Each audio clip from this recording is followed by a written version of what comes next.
Something stirs in the depths, where light fails and the water presses in. Down here, the familiar shape of a shark is nowhere to be found. Only the slow pulse of heavy armored shadows glides through emerald gloom. Before sharks ruled these seas, something else claimed the throne, and its presence can still unsettle the ancient silt. What kind of terror did the ocean hide before the first fin even broke the surface? The ocean once breathed a different kind of fear. Imagine a world where continents were scattered fragments, and the sun rose over silent, endless seas. The water here is thick with minerals, and the air above it is heavy with storms. Below the surface, light fades quickly, swallowed by a greenish haze. There are no whales, no dolphins, no sharks cutting through the gloom.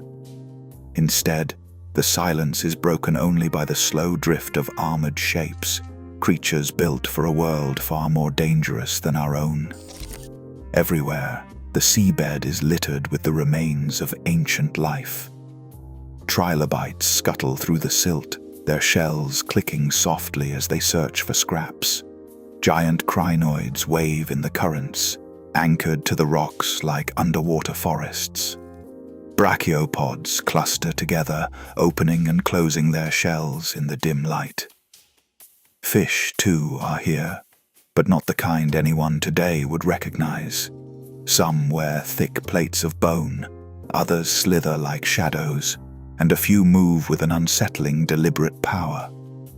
This is an ocean ruled by armor and jaws. The rules of survival are written in bone and muscle, not in speed or stealth. The water is dense, the pressure immense, and the darkness nearly complete. Here the line between hunter and hunted is thin. What kind of animal could dominate such a place? What does it take to become the master of a world where even the plants are armored and the smallest mistake means death? The answer is hidden in the silence, behind the slow movement of something vast and unseen, something that does not need to rush, something that does not need teeth. It is easy to imagine sharks as the original monsters of the deep, but the truth is older and stranger.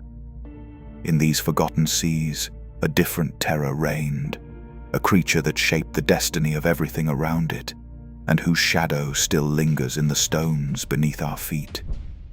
The ocean remembers. The question is, do we? A century and a half ago, on the shale-stained shore of Lake Erie, a few heavy, ridged plates broke the surface of the mud. They did not look like anything from a living fish. These were slabs of bone, thick, interlocking, and marked by deep grooves, so dense that even a hammer could barely chip them. The fragments made their way to the Cleveland Museum of Natural History, catalogued under a number that would haunt paleontology for decades: CMNHP 1867001. Curators and collectors gathered around them, searching for clues. What kind of animal armored its head like a fortress? What kind of jaws could move behind such a shield? The answer came slowly, as each layer of shale gave up more pieces. A massive cranial shield, fitted together from 4 plates, formed a helmet that could turn aside attacks from any rival. But the real surprise lay in the jaw. There were no teeth at all. Instead, the jaws ended in 2 pairs of blade-like structures, knuckle plates, each edge honed to a razor's finish by the slow grind of ancient meals. These plates were not just for display. They met in a scissor-like motion, slicing through flesh and bone with a force that left clean, V-shaped marks in the fossils of other armored fish. The museum's own curator, David Dunkel, spent years tracing every groove and hinge, convinced that this was something new. In his words, "When I first saw the articulation, I thought it was a misfit. But the more I cleaned, the clearer it became that evolution had engineered a perfect killing machine. The evidence was everywhere. The deep V-shaped pit where muscle once anchored, the lever-like bones designed for sudden violent closure, the absence of anything resembling a tooth. This was not a shark, nor any fish alive today. It was a different kind of predator, one built not for speed or stealth, but for armored confrontation and raw mechanical power.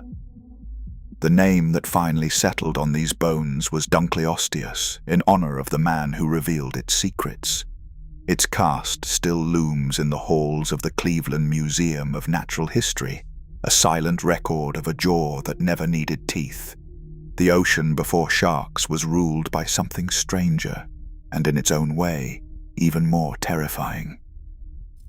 A single bite leaves a signature.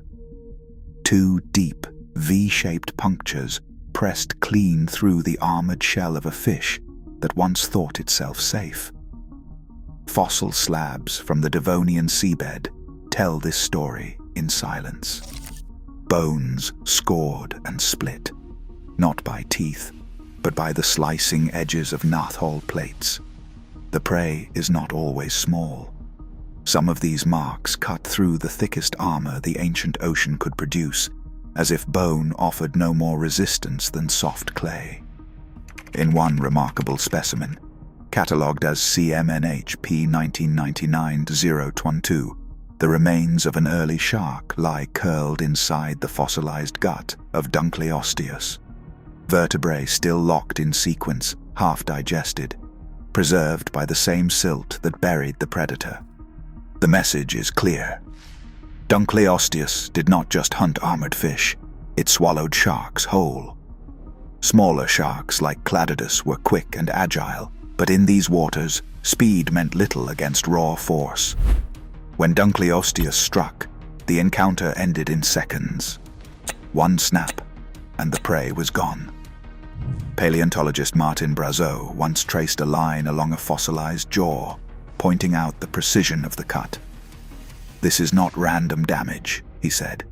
"This is a tool, engineered by evolution to dismantle anything that crossed its path." The evidence piles up. Stomach contents, bite marks, the absence of healing on most wounds. Dunkleosteus was not a scavenger. It was a hunter that left nothing to chance, reshaping the food web with every meal. The ocean, for a time, belonged to it alone. A predator's legacy can be measured in the scars it leaves behind, but the true scale of its power is written in numbers. In a laboratory at Case Western Reserve University, a fossil skull scanned in slices thinner than a human hair became the basis for a question that haunted paleontology for decades. How strong was the bite that ruled the Devonian? Engineers mapped every ridge and hollow, rebuilding the ancient jaw in 3 dimensions. They traced the path of vanished muscles, calculated the leverage of armored plates, and ran virtual simulations that forced the digital bones to their breaking point. The answer is a number that almost defies belief. 8,000 pounds. That is the force it would take to lift a mid-sized truck off the ground, focused into the closing arc of a single bite. In metric terms, 35,000 newtons, enough to shear through bone, shell, and armor as if they were nothing at all. This is not the speculative guesswork of the past, but the outcome of finite element analysis, a method that transforms CT scans into stress maps, revealing exactly where the skull would flex and where it would hold. Each simulation confirms what the fossil record only hints. Dunkleosteus delivered a bite as powerful as Tyrannosaurus rex, and far beyond anything a shark of its own era could muster. Paleontologist John A. Long, who has spent decades reconstructing the rise of early vertebrates, calls it a monster engineered for dominance.